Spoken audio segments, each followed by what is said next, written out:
এই দৃশ্য টোলের নামে চাঁদাবাজি অথবা বাগবিতণ্ডার কোনো দৃশ্য না। চলন্ত গাড়িতে প্রকাশ্যে মাদক সেবনের জন্য তৈরি করা হচ্ছে সেই মাদকদ্রব্য। চলন্ত গাড়িতে বসে মাদক সেবনের একটি ভিডিও সামাজিক যোগাযোগ মাধ্যমে ছড়িয়ে পড়েছে। ভাইরালকৃত ভিডিওতে দেখা যাচ্ছে ড্রাইভার নিজেই চলন্ত গাড়িতে বসে তৈরি করছে সেই মাদকদ্রব্য। বাংলাদেশে যখন মাদকদ্রব্য নিয়ে কড়া আইন ঠিক তখন সামাজিক যোগাযোগ মাধ্যমে ড্রাইভারের এমন কর্মকাণ্ড যা ছিল অপ্রত্যাশিত। বাংলাদেশের হরহামেশায় সামাজিক যোগাযোগ মাধ্যমে ভাইরাল হয় নানা সময়, কখনো চাঁদাবাজি আবার কখনো ড্রাইভারের সাথে বাগবিতণ্ডার দৃশ্য। তবে ড্রাইভারের এমন কর্মকাণ্ড নিজেই নেশাদ্রব্য পান করে তারপর গাড়ি চালানো যা ও হতাশাজনক। সামাজিক যোগাযোগ মাধ্যমে ভিডিও ভাইরাল হলে নেটিজেনদের মাঝে শুরু হয় নানা আলোচনা সমালোচনা।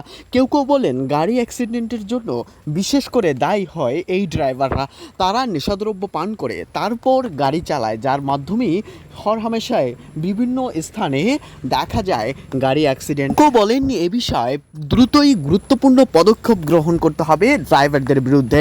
পুলিশ যদি গুরুত্বপূর্ণ পদক্ষেপ গ্রহণ করে এবং নেশাদ্রব্য থেকে এদেরকে বিরত রাখার চেষ্টা করতে পারে, তাহলেই এই অ্যাক্সিডেন্ট এবং বড় ধরনের দুর্ঘটনা থেকেই কেবলমাত্র মানুষদেরকে রক্ষা করা যেতে পারে।